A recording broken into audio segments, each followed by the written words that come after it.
Okay, evening all. We have a full house here in the room today. All the regulars are back from wherever they've been. Welcome back, everybody. And we have a few on Zoom as well, and quite a lot on the recording.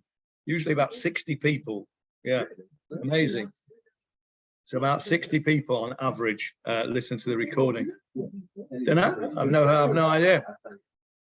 I've no idea, but it's the most popular shiur that I do on a weekly basis. So if people are getting something out of it, that's good.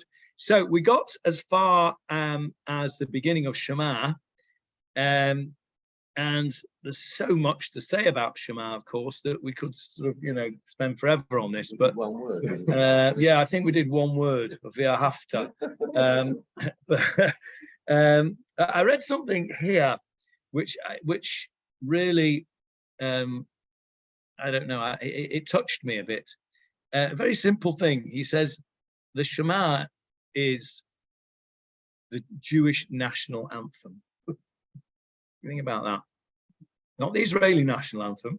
It's the Jewish national anthem. I can't remember who wrote this actually. I did have it earlier on, but I don't know. I thought that was a really deep thing to say. It's a national anthem. He tells here the famous story. I don't know if we spoke about it last time. I think we might have done the famous story of Rabbi Eliezer Silver of the Vad Chinuch in America. He was the rabbi of Cincinnati, and I think we just lost Hannah there for a sec. Hannah was here with us for a sec, but Rabbi Eliezer Silver was a colleague of Hannah Weller's father. He was also a rabbi in that part of the world. Anyway, Rabbi Eliezer Silver was sent by the Vad. He was one of the people who went over to Europe from America after the war to try and reclaim Jewish children who had been put with non-Jewish families or in monasteries or what have you. And he went to one particular place, he went to this one particular place in, I read it in here where it was, not that it really matters, it was somewhere in Alsace-Lorraine in France. And he went to this particular monastery or whatever these places were, orphanage, and he was met with a certain degree of hostility by the priest there. And he said, no, we haven't got any Jewish children here.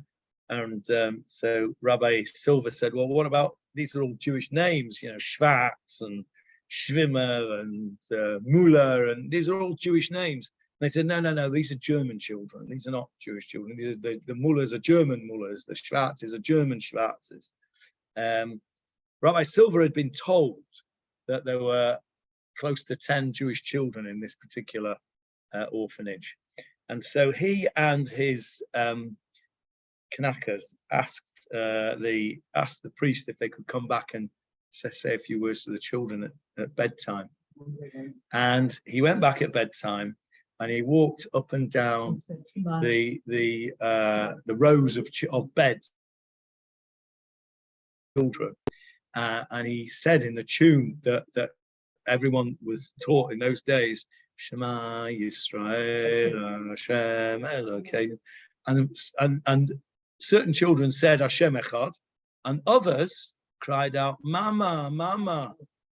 Can you imagine that?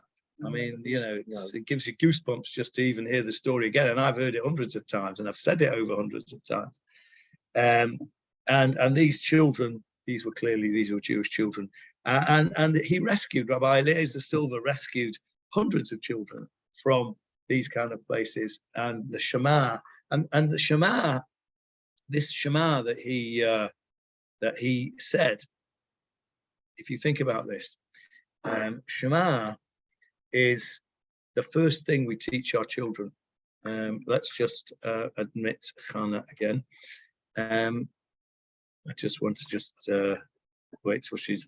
Hannah, can you hear me now, Hannah? I can hear you.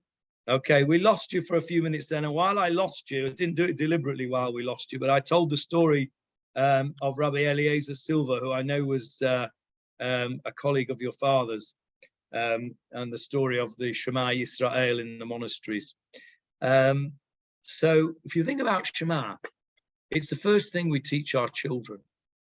When you teach a child, it's in the Gemara actually, that this is what you should teach your children. In the Gemara in Talmud Bavli, Sukkah 42a, okay, Gemara Sukkah, Tana Rabbanan, the rabbis taught us, Katan, a child, Yodeh ledaber, Aviv lomdo Torah tzivalanu Moshe morasha kilat Yaakov ukriyat Shema.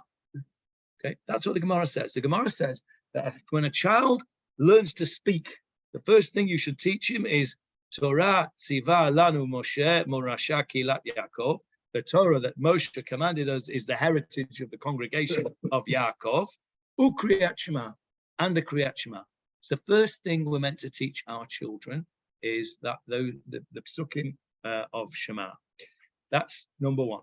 Number two, even before they can speak, we just had this even before that, the night before the Brit of a boy, it's a tradition to bring all the children.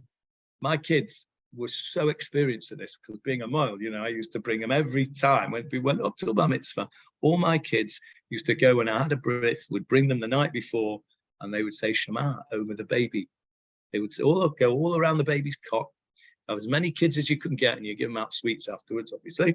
And they all said Shema over the kids. The night before the brit, that's what you do. You say Shema. We say Shema with our kids before they go to bed. Shema. When do we say Shema? We say Shema at times of heightened times of trouble. Yeah, we say, "Oh, Shema Yisrael, Hashem Elokeinu, Hashem Echad." It's a Jewish national anthem. What you just said about everyone knows. So I've got a friend who doesn't even go to shul on Yom Kippur. Not on Yom Kippur, knows the Shema. Yeah, because we taught it with our, we imbibe it, as it were, with our mother's milk. It's the last thing we say after 120 years when we die. It's also in the Gemara, by the way.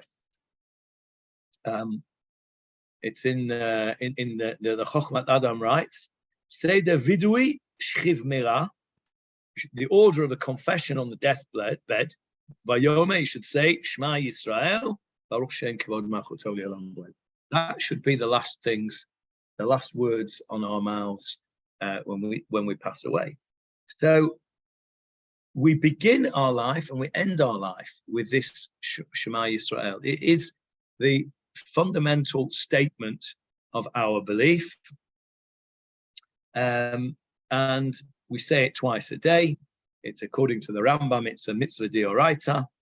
And interestingly, you know the answer to this question now, but you wouldn't have got it if I'd asked you this question in any other context. But you'll know what the answer is now because we're talking about Shema. What's the first mitzvah that a boy or girl does after they become bar mitzvah or bat mitzvah?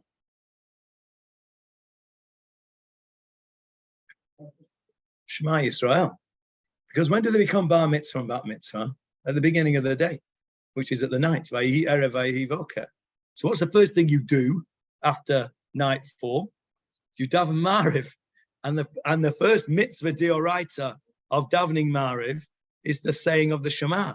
So the very first mitzvah that a person is obligated to do when they become bar or bat mitzvah is in fact Shema Yisrael. I never thought about that until I read that earlier on today.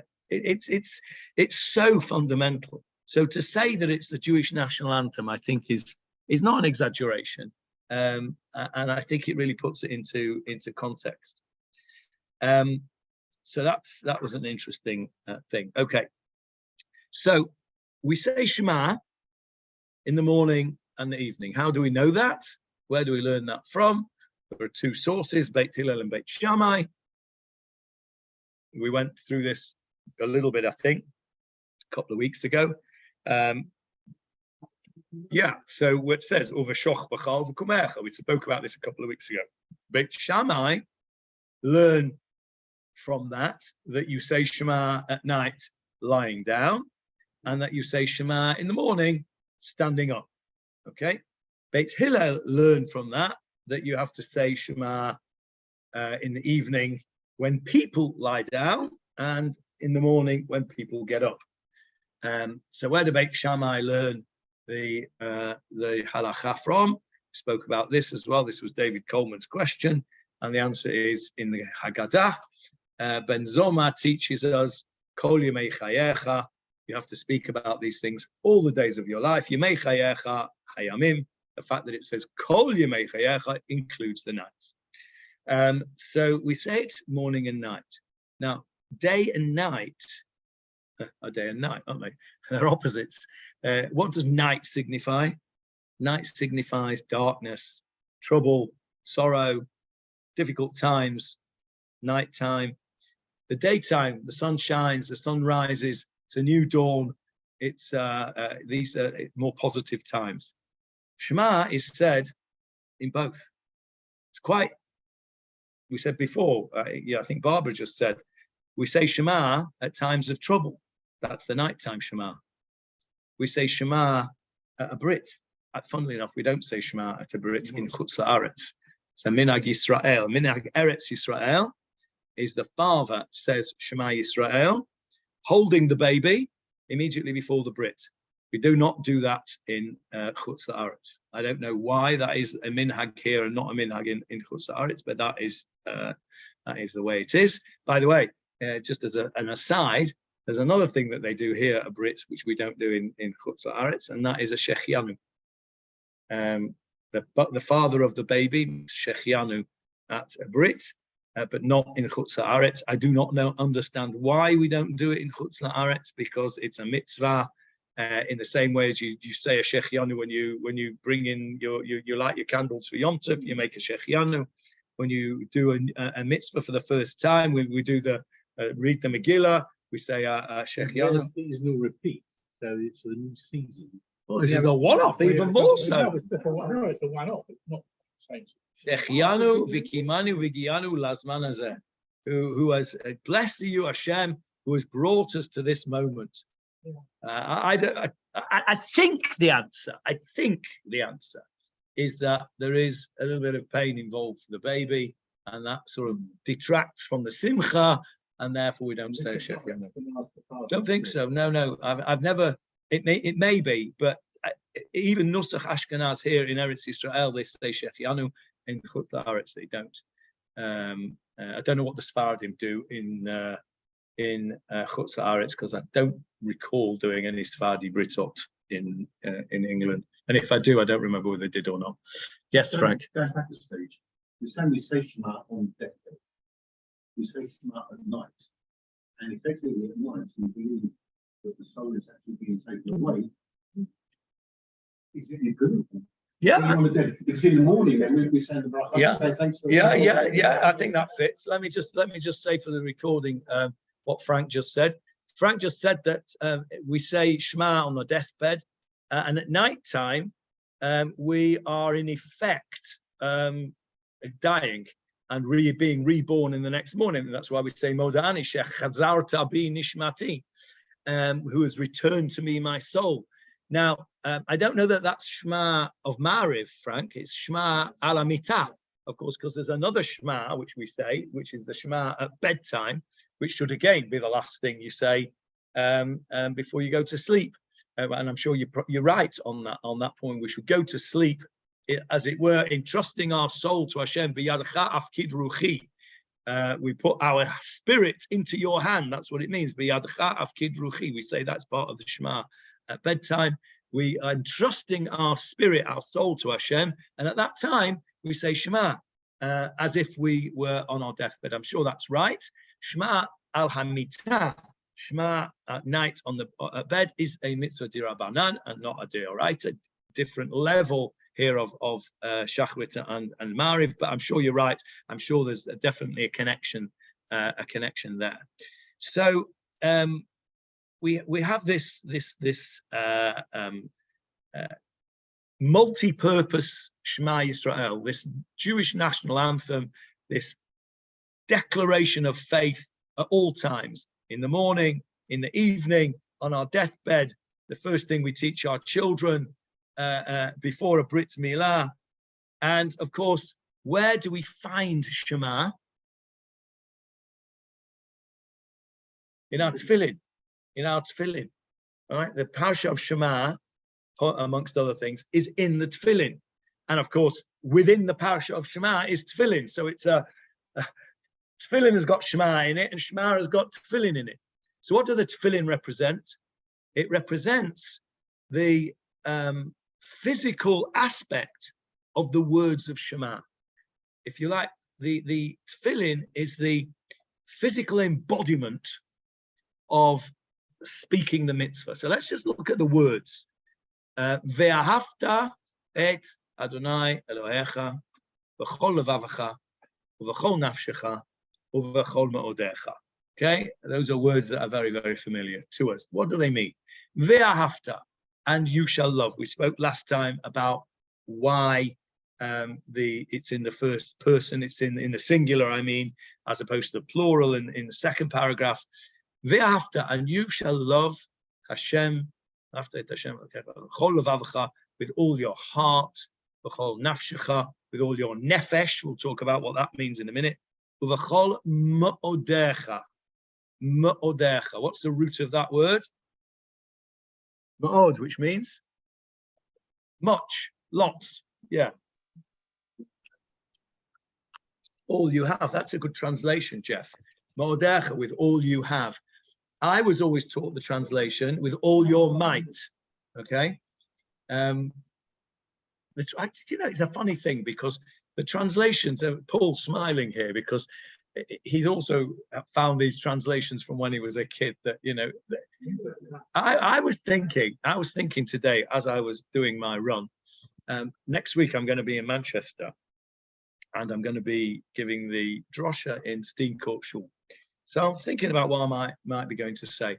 And I started sort of smiling to myself. I thought I was bonkers. I'm running around here and I'm smiling to myself like some kind of grinning idiot because a thought popped into my head about the translations that we have. It's next week when I'm going to be there, it's Parshat Dvarim.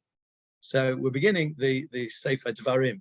Sefer Dvarim is all about Moshe's speeches. That's why it's called Dvarim. The word Eile HaDvarim. These are the words that Moshe spoke. So what do we translate it as kids? What were we taught it means? Deuteronomy. What the hell does that mean? Does anybody know what Deuteronomy? Well, it sounds like some kind of sauce you'd have on your steak. Pass the Deuteronomy, will you please? I mean, it's crazy. Deuteronomy. When was the last time you used that in regular conversation? Deuteronomy, of course, is a translation not of Devarim, but of Mishneh Torah, which is the other name of Devarim. Mishneh Torah, it's a repetition of the Torah. Deuteronomy means second time around. Anyway, I digress. So yes, v'chol me'odecha, with all your might. What did you say, Jeff? That was everything you have. Now that's a great translation, I think. The reason I think it's a great translation is it's because it's so vague. It can mean anything now. With all you have. Now, there are various different meforshim onto what these three things are. L'chol levavecha, v'chol nafshecha, u'v'chol me'odecha. Basically, it means you shall love your God with everything you can possibly think of. But let's drill down a little bit to each one. B'chol levavecha, with all your heart. The heart was always thought to be the site of the emotion. Oh, I love you with all my heart. The heart, actually, of course, is just a muscle which pumps blood out. The heart, the seat of emotion is the frontal lobe in the brain, okay? Or the amygdal lobe, the amygdal part of the brain. There's certain types of emotion. The brain is where the seat, but it was thought to be the heart. The heart was always, even now, or they all go around doing this, don't they? I love you, heart, heart, heart, wherever you go. So I love Netanya, absolutely. I'm not allowed to be political, but yes, vote for me. Right. So the chol levavecha, with all your heart. So that's the emotion. That's the emotional love. Okay. It's the site and the seat of the emotions and of the thoughts, the thought process. That's what the heart represents. even though it doesn't really work that way in practice, but that's what it represents in all of literature, going back way back when, and even today. The heart is the seat of love. The heart is the seat of emotion. So, but first up, you have to try and love your God with all your heart. Now, that's a very difficult thing to do, and we spoke about this briefly, I think a few weeks ago. How can you be commanded about an emotion? I can't be commanded to love Jonathan. Why not? Because he's Jonathan, and it's not possible. You can't command somebody to love somebody else. It's not possible. You can't force it. It has to, either it is or it isn't. But the rabbis recognized that. And what they said was that in order to come to this position where you love God, we are all human beings who have as the center of our universe, ultimately, ourselves. That's why Hillel switched around the mitzvah in the Torah. There's a mitzvah in the Torah, ve'ahavta l'reacha kamocha. You shall love your neighbor like yourself. And Hillel, the great Hillel, we're going to speak about him in this coming Shabbat, Pirkei Avot Shir, because we're up to Hillel's statements. Hillel, the famous statement that Hillel said when the prospective convert came to him and said, "Teach me the whole Torah on one leg." And he first of all, he went to Shema, who said, "Get lost." And then he went to Hillel, and Hillel said, "That which is hateful to you, don't do to others," which is the flip side of you shall love your neighbor like yourself. What Hillel was recognizing was that a person who's just beginning on his journey in Judaism, if you like, this prospective convert, who was a person who was genuine, he wanted to learn, he's not going to be able to grasp this concept of v'ahavta l'reacha kamocha. That's a level. You can't become an elite Olympic athlete until you start at the bottom and learn the basics of whatever it is that you're doing. And loving God is no different. You have to work at it, and you have to start at a lower level. And the rabbis recognized this. And what they said was this: how do you get to love Hashem? The first thing is you concentrate on what Hashem has done for you. Right? Now, that's the self-centered nature of a human being. I said this the other day. I love my wife because she cooks beautiful food. No, I love myself, and therefore I like the person who gives me the beautiful food. I love myself. I love the food that I'm going to eat. Right? If I loved my wife, I would make her beautiful food. Right? So I love my wife because she makes beautiful food. That's a very low sort of level of love, if you like. It's for what you can get out of it. I get the nice food out of it, so that causes me to love. Now, this is how you start. This is what the rabbis say. How you start to fulfill the mitzvah of v'ahavta et Hashem Elokecha b'chol levav. You have to start somewhere. And this says, okay, stop and recognize everything that HaKadosh Baruch Hu does for you. Every small thing, hakarat hatov, recognizing the good.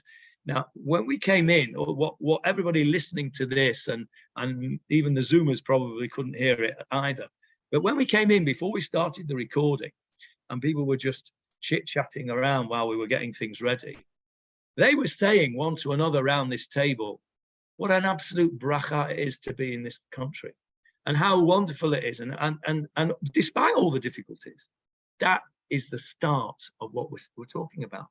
Because you wake up in the morning and you say, wherever you are, whether you're fortunate enough to live in Eretz Israel or not, you wake up in the morning and you say, Modeh ani lefanech. Thank you. And we've been through all this. Thank you for my soul back. Thank you for my shoes. Thank you for my hands. Thank you that I can hear. Thank you that I've got seichel. Thank you that I can distinguish between day and night. Thank you, thank you, thank you, thank you. If you recognize all the good that God does for us, then you start to recognize that there is something there to love. I said this on Shabbat in the drasha, because I was talking about my kids who'd had the twins and have been through a really, really tough time. And never once did they complain. I only ever heard from them, Baruch Hashem. Baruch Hashem, they went up a gram or two in weight. Baruch Hashem, they need slightly less oxygen. Baruch Hashem, they moved from intensive care to not quite so intensive care. Baruch Hashem, Baruch Hashem, Baruch Hashem. And it was a real limud for me. It was a real lesson for me to see how they dealt with it, because I tend to be a bit of a half-empty person. I have to work hard at it. And it was an amazing thing. And the chit chat that was going on here is the same idea. We have to be thankful for everything that HaKadosh Baruch Hu gives us. And that brings us to the first level of loving God. If we recognize the good that we do, that is done to us. And again, you have to train yourself for this. It's like any other personality trait, right? Some people are naturally kind. Other people have to work very hard at it to be kind. Some people, are naturally thoughtful of others. Other people have to work at it. But either way, that's our tafkid. That's our job. Is b'chol levavecha. That's the part b'chol levavecha, with our heart, our emotions. We have to try and work on that emotion. The other way, say some of the rabbis, to reach that is to behave in a way that will bring about love of God through us. And we spoke about this again on Shabbat. It's all about Kiddush Hashem. If you act in a way that people see you and you're an obviously religious person or an obviously Torah-connected Jew, you look like it, you've got the garb on, a kapul, or whatever it is, the hair covering or your clothing, whatever it is, and you behave well, and people say, there's a mensch. That causes love of God. And says the rabbis, that's the second stage. Your behavior reflects back to God. I remember as a kid, whenever I was going out, my father used to say to me, behave yourself, because it reflects on your parents. I remember he used to say that to me, it reflects on your parents. So if I behave badly, people would say, that Eugene Lieberman doesn't know how to bring up his kids. We've all done it. We've all seen kids, badly behaved kids, and you think, what kind of parents are they? If we're on the bus, this house, kicked out. The cry around the bus. And it was.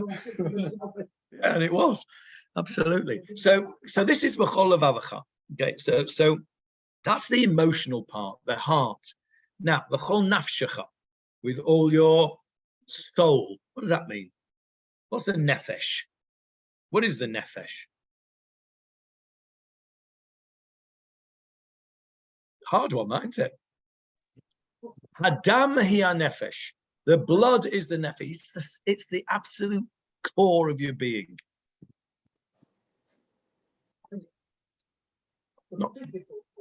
No, it's the substance of what are we?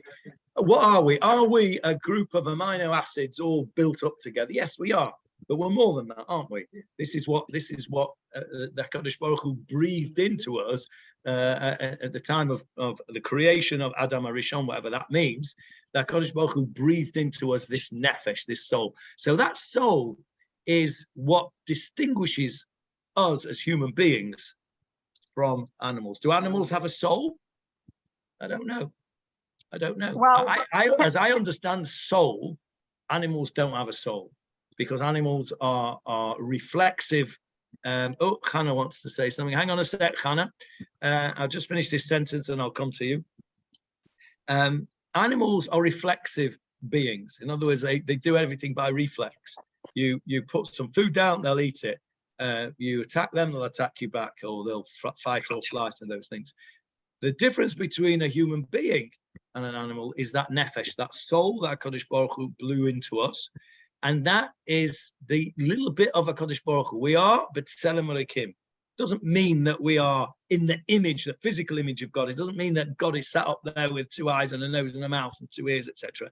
It means that we are the embodiment, that bit of nefesh is the Tzelem Elokim. That is the part of us which is God. And it's that godliness that we have to then turn into the service of God and the love of God. Yes, Hannah. So I was just going to say there's 3 levels of the soul, right? There's the nefesh before you're born. There's the neshama when you're born. And then there's the ruach when you die. But they all refer to a person's soul. So like you said, the nefesh is what Hashem actually puts into the baby, the original soul of the baby. And that's why in the Hatikva, it also resorts back to Nefesh Yehudi, and doesn't says Neshama Yehudi, it says Nefesh Yehudi. Nice. Okay, thank you, Hannah. So Nefesh is the soul. It's the soul. Soul, the word soul and the word Nefesh, to me, conjures up something very basic, something very fundamental about a human being. And if you have to love with all your nefesh, with all your soul, this is you have to love with absolutely every core of your being. That's how I understand it. And Frank's not happy. We'll come to Frank in a minute. I would back my version up with this famous story of Rabbi Akiva, which we read, of course, very poignantly in the Yom Kippur, and also on Tisha B'Av, the Asara Harugei Malchut, the 10 martyrs. Rabbi Akiva, they were bringing him out to kill him, and they were combing his skin off with cruel torture things. And he, at the time his soul left him, said, Shema Yisrael, Hashem Elokeinu, Hashem Echad. And as he said the word Echad, his soul left him. And there is I'm just trying to find it in here. I read it earlier on. There's his pupil said to him, Ad Kedei Kach, Rabbi Akiva, how can you be at such a level that you can say Shema Yisrael when you're in such terrible pain, etc. And they're killing you with this torture and what have you. And he said to them, it's troubled me all my life. It's troubled me how I'm going to fulfill this. How do I fulfill this mitzvah of loving God b'chol nafshecha, with all your soul? He says, now I understand. Now I understand what it means. And now I have an opportunity to fulfill this mitzvah. No, only somebody at the great Rabbi Akiva's level can feel like this. But he said, now I've got an opportunity to fulfill the mitzvah of b'chol nafshecha. My nefesh, my soul now is about to depart, and I'm doing it al kiddush Hashem, because these Romans are torturing me. Why? Because I taught Torah, because I kept Torah, because I wasn't prepared to abandon the Torah. That's v'chol nafshecha. So, with the story of Rabbi Akiva, what we find here is that the v'chol nafshecha is the part of us that is willing. Please God, we should never ever have to be put into this position, but is willing, if the chips are down, to give up our lives for what we believe in. Of course, we don't have to, and we mustn't give up our lives except for the 3 cardinal sins. But if it came to that, would we do it? Could we do it? Would we, if we were in Spain at the time of the Auto de Fe, when they pulled them out and said, convert to baptism, convert to Catholicism, or else you're going to be burnt at the stake. Would we, would I, would you have the courage? Would you have the ability? Would I have the ability to say, okay, you can burn me at the stake, I ain't going to be baptized? I don't know. I would not like to be tested. You know, we're told that Kodesh Baruch Hu only tests those that have got the ability to withstand the test. Thank you very much. I don't think I've got the ability to withstand that test. Don't bother. But that's what it means. V'chol nafshecha. It's as deep as that. Frank, you wanted to say something. It wasn't disagreed so much.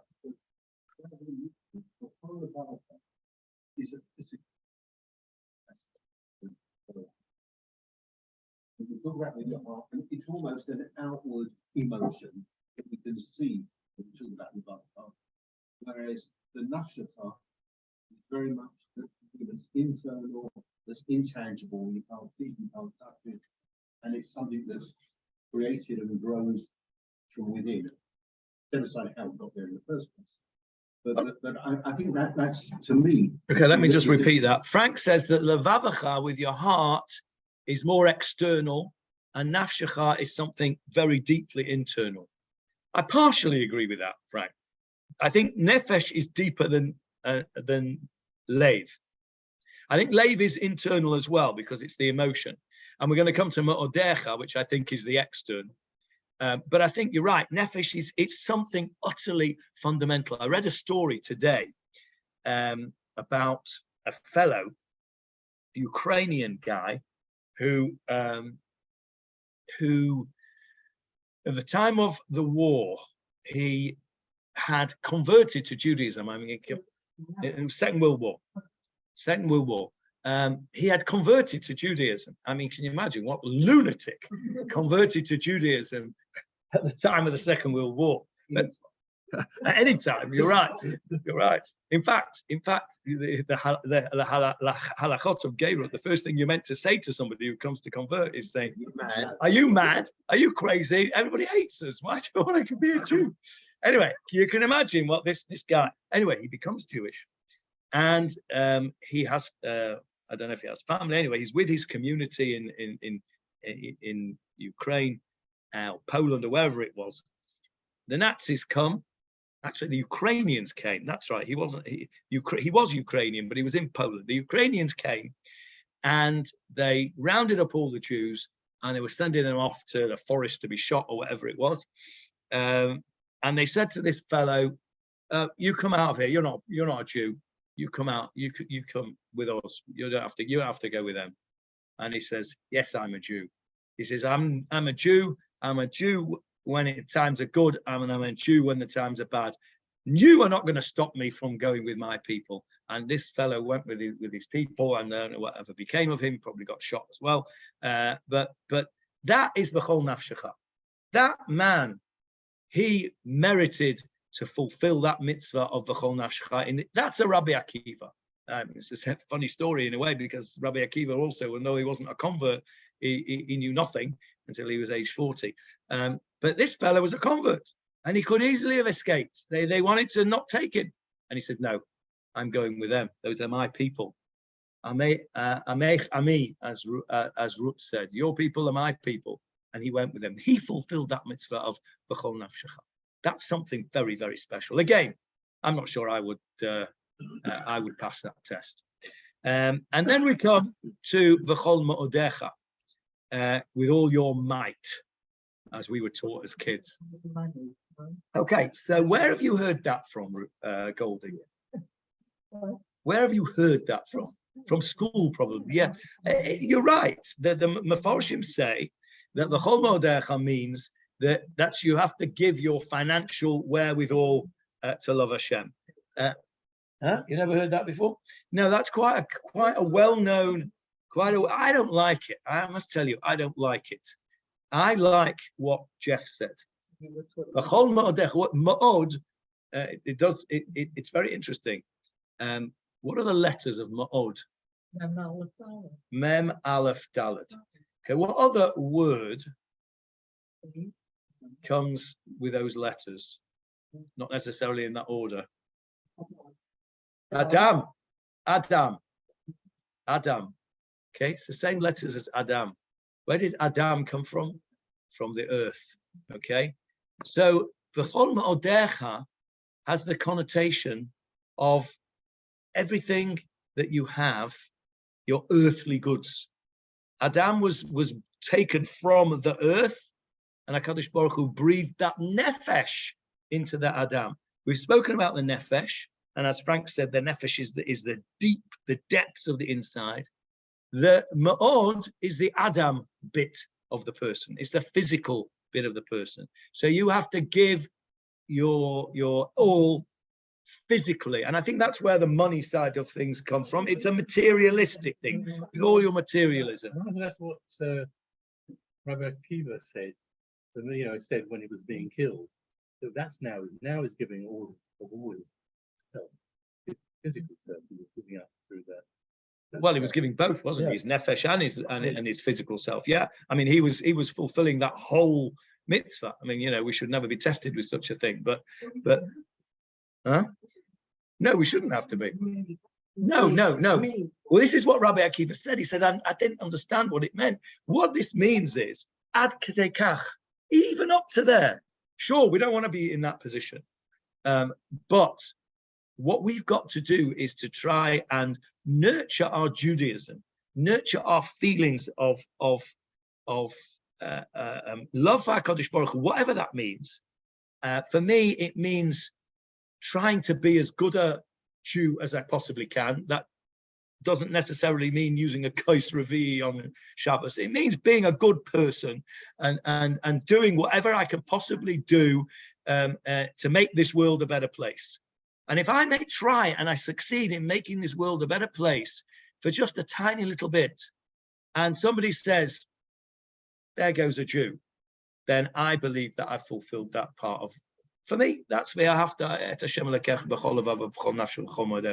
If I do it to the best of my ability, if I do it half-assed, well, then I haven't done it. If I could do better, then I need to do better. And this is encouraging us to do the very best. And that's why I like Jeff's translation. Is the summary for me. And I think you summed it up beautifully, Jeff, with all that you have. And that encompasses everything. With all your might. I don't like that particularly because I know it just doesn't really mean it. And the implication of your financial things, it's part of it. Of course it is. If it's going to cost you to be a Jew, it costs you to be a Jew. That's the way it is. If you go get a cheap flight on Friday night and it costs you double on Sunday, well, that's the way you do it, isn't it?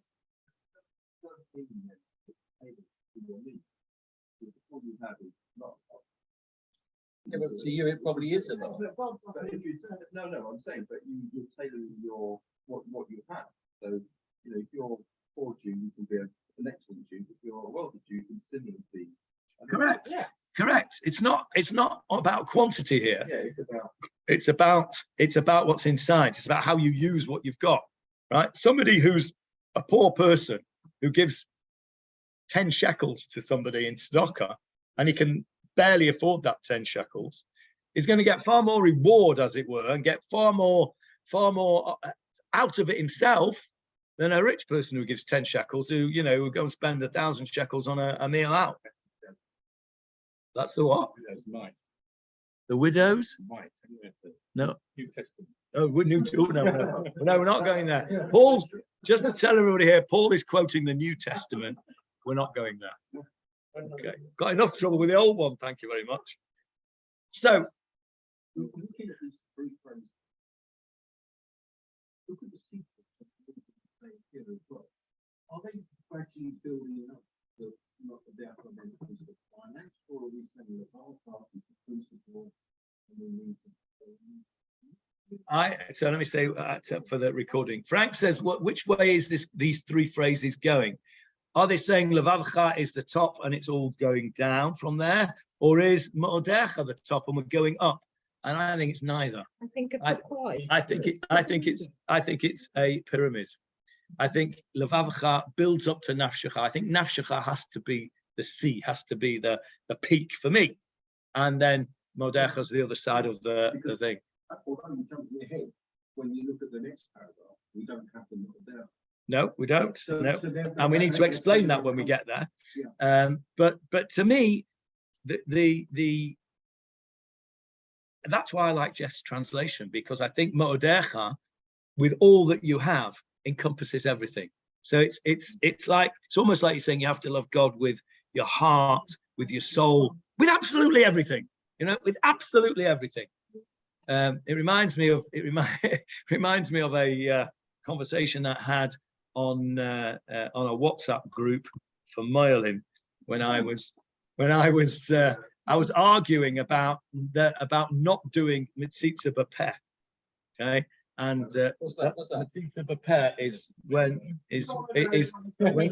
when you remove the blood using your mouth. Oh, that's your mouth. Yeah, isn't it? yeah. Which I am completely against, and there's no basis for having to do that in halacha. But of course, it's still done in many places. And I was arguing on this WhatsApp group that it shouldn't be done, and it's anti-halacha because it's dangerous for the child, it's dangerous for the mother, you pass on infection, blah blah blah blah blah. And these rather right-wing heavies were criticizing me, and they're saying, "You're an idiot. You don't know what you're talking about. You're a fool. You're an idiot. You're an ignoramus. You're this. You're that." And they were searching around for the worst thing they could possibly call me. You know, they were, you reform. Yeah. You know, I was like, I've got it. That's the worst thing you could possibly call. You're everything. And I think that's the v'chol ma'odecha. I think it's everything. With, well, how did you say it again? With all that you have. I think that's a great translation. When I write my translation of the Siddur, that is going to be in it. Okay? That's going in Chidushei Poleg. Yeah. Okay. So. Can I say something? Yes, Hannah. So a person has 3 different aspects to their being: their emotional being, their physical being, right? And that's what it's, and their physical being. Modecha is their physical, their emotional, ohovecha, v'nafshecha, they're spiritual. So spiritual. a person, spiritual. So a person is made up of 3 components, and it's encompassing all 3 components of a human being. Yeah. Okay. Let's just repeat that. Levavacha is emotion, nafshecha is spiritual, and modecha is physical. And the 3 things together encompasses everything. The point being that we are enjoined to try and love Hashem in every possible way. Now, it's a difficult thing to do, of course, because we are human beings. But I would suggest to you that all of us do fulfill that mitzvah. Why? If I was to say it, and I believe that the answer to this, we would all give the same answer. If I was to ask you the question, what is the most important thing in your life? And I'm not talking about your children or your parents or your brothers and your sisters or your wife. I'm talking the most important concept of your life. The thing that impacts on your life more than anything else. It has to be being Jewish, right? It has to be. And that, I believe, is if you are a person who can honestly answer that question, if the most important thing to you in your life is food or sport or I don't know what, okay, then you've not fulfilled that. But if we're honest with ourselves, the thing that impacts on our lives more than anything, if you are a religious Jew, I'm not saying an observant Jew, or I'm not saying an Orthodox Jew. I'm saying they use the word religious Jew because I don't believe that you need to be necessarily observant or Orthodox to be religious. I think it's a good thing to be observant and Orthodox. Don't get me wrong, because I'm not Reform, but I do believe that there are Reform Jews and conservative Jews who are religious Jews. That's another story. But if you are a religious Jew to whom your Judaism is utterly central to your life, that, I think, in the modern sense, is what the Ahavta et Hashem Elokecha b'chol levavcha b'chol nafshecha b'chol modecha means. It means, modecha, it means, yes, you'll spend the extra 400 quid to fly not on a Shabbos, okay? B'chol nafshecha, it means, yes, you won't go to the treifa do at work, right? Or if you do, you'll make sure that you have kosher food, right? Whatever it is, that thing, everything that you do in your life revolves around your Judaism. I remember when I was a kid, when I was 17 and I went to London for the first time as a student, I lived in my first year with a family, front family in Hendon. And I was, was a cocky little 17-year-old, thought I knew it all, didn't know anything. And I used to make fun of these people because they used to time everything around the calendar. It was, we're going so-and-so 3 weeks before Pesach, or we're going to do that a week after Sukkot. And I used to say to my parents, these people are bonkers. They're living in a different world. I said, if they mean February, why don't they say February, right? If they mean October, say October. What's the matter with them? And the fact is, of course, I do it myself now. Everything revolves around the Jewish calendar. Okay, right now I'm going to England next week, and I'm thinking, okay, well, this is 9 days. Do I really? What? No, I'm back for Tisha B'Av. I'm back for Tisha B'Av. But it's 9 days. So do I want to be traveling in the 9 days? Think about that. Whatever it is, I have to go for whatever reason. So again, everything revolves around our Judaism. When you look at some, not so much here in Israel, but in Chutz Haaretz, when you're looking at where to live, there's a certain places you can live.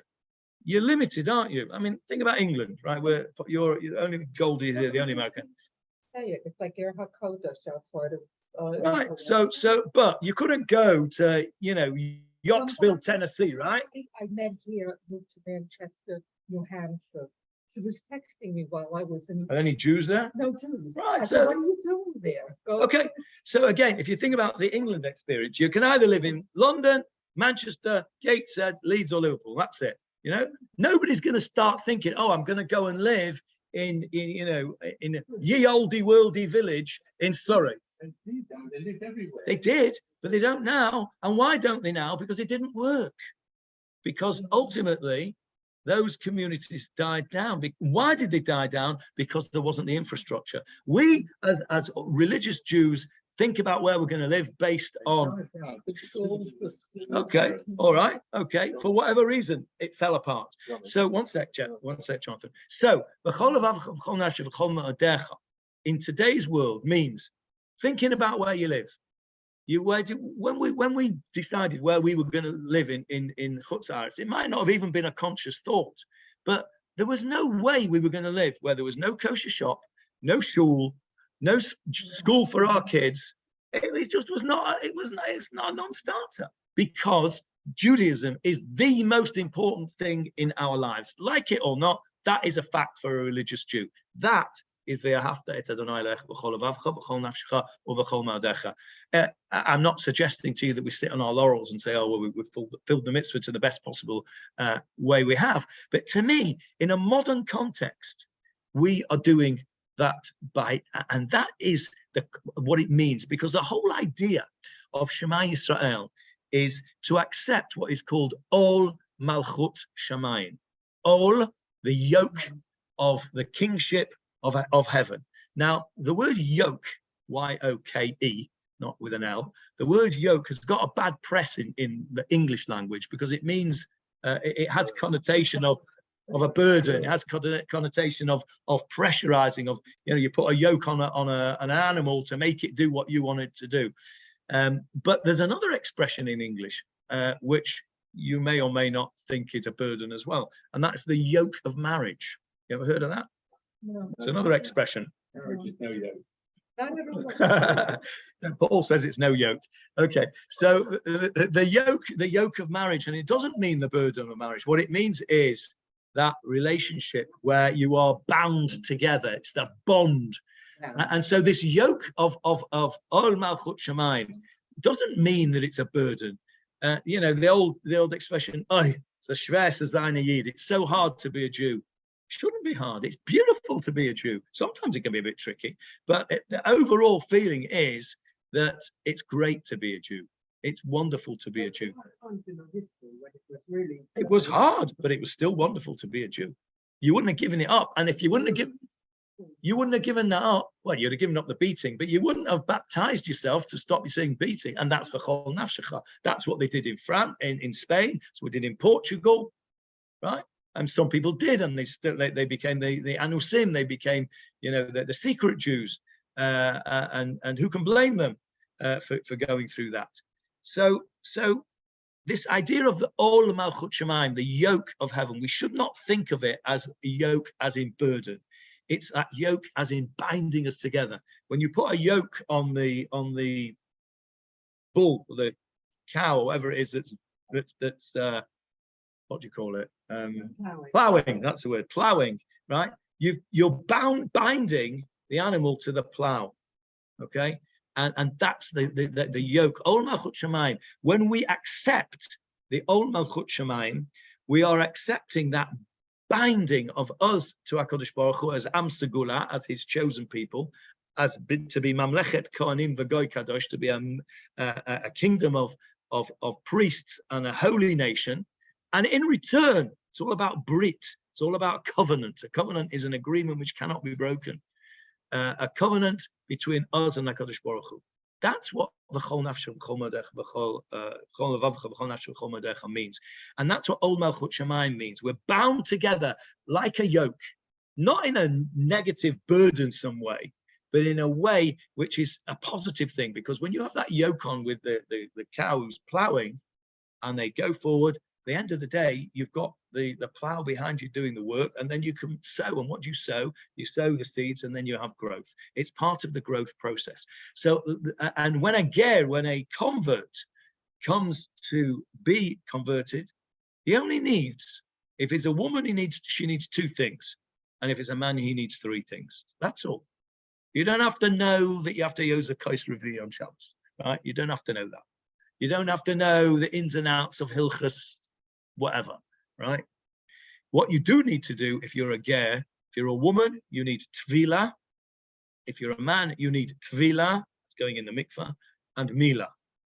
And one other thing only, and that is Kabbalat Ol Malchut Shamayim. You have to accept upon yourself the yoke of heavenly kingship. In other words, you have to accept that HaKadosh Baruch Hu is the ruler of the world, that there is a Borei Olam, there is a creator of the world, and you have to accept that you are now going to join the Am Segula. You're going to join the chosen people who, no, I don't like that word, treasured people, who have got a certain role in the world, right? The Kohanim had a certain role in the Bet HaMikdash. They did the service. What they didn't do was own property. Okay, so it was, weren't that they were special, they were given a special task. We are the Mamlechet Kohanim, we are the nation of priests. Amongst the nations, our job is to represent the HaKadosh Baruch Hu on this world and to be Or LaGoyim. A ger that comes to join us, he has to be able to know what the mitzvah are to be able to do them. Otherwise, there's no point, you can't say, well, go and put tefillin on if you don't know what tefillin is. But he has to accept that he's going to do the mitzvot as the best of his ability, as spoken about in the Torah. That is Kabbalat Ol Malchut Shamayim. And a convert has to have only those 3 things: the physical aspect of Tefilah and Mila, and Tefilah if you're a woman, and the rest of it, that Kabbalat Ol Malchut Shamayim. That's all this nonsense that the Beis Din make you go through, the jump of a million different hoops. You've got to know, the halachas of it, of Kilach Hayad on Shabbos, and that comes later on. The same as what Hillel said. What did Hillel say? Hillel said, that which is hateful to you, don't do unto anybody else. That's the whole Torah. Go and learn. Yes, Frank. We actually affirm that statement every day in the Birchot Shema anyway, when we're saying it in the build-up. We do. Exactly. And that's why it's the build-up to Shema.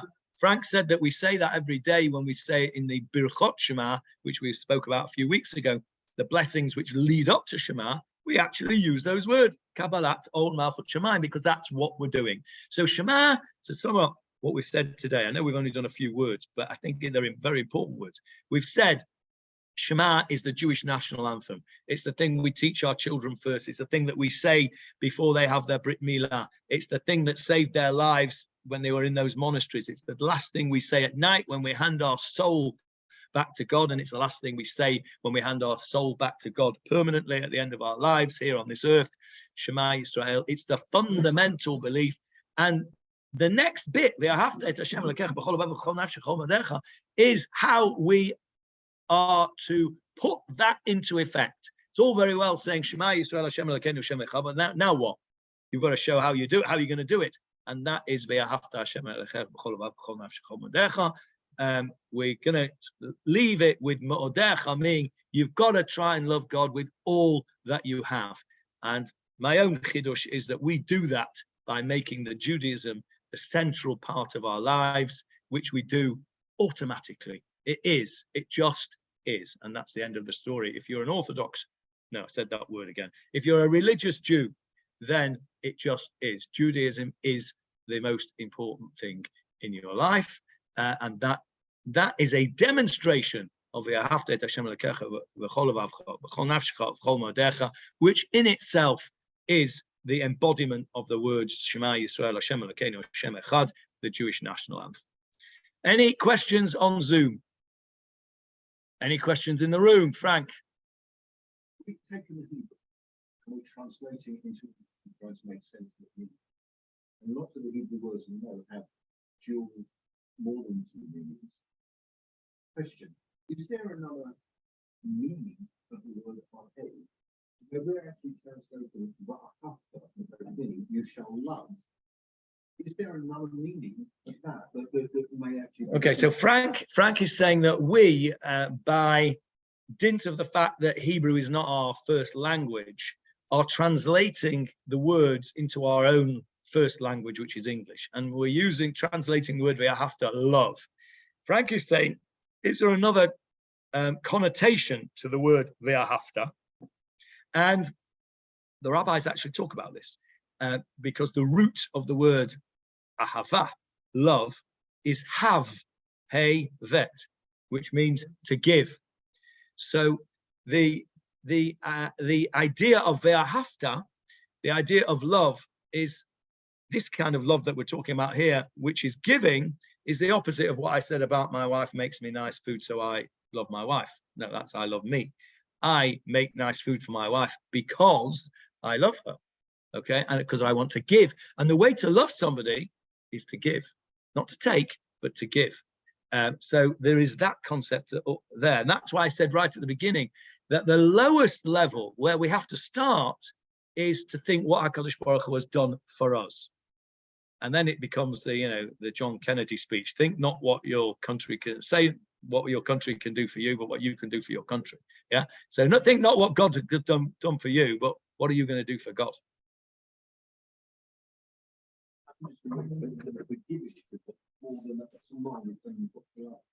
That's how you do it. Yes, you have to do it. And then, by the way, in bracket, this is how you do it.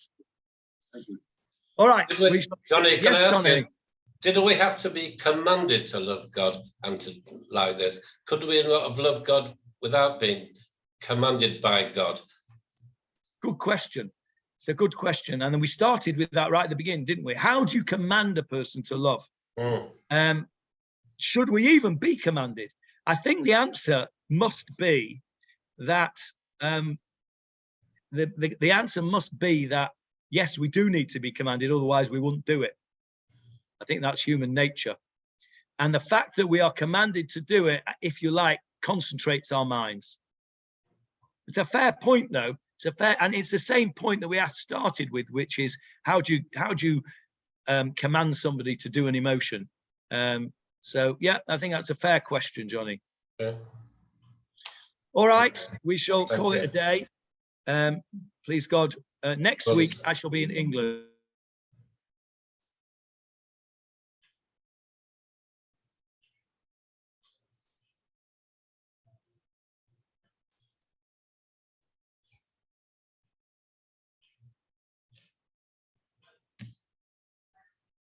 Good night, Warren. Muted. You're muted.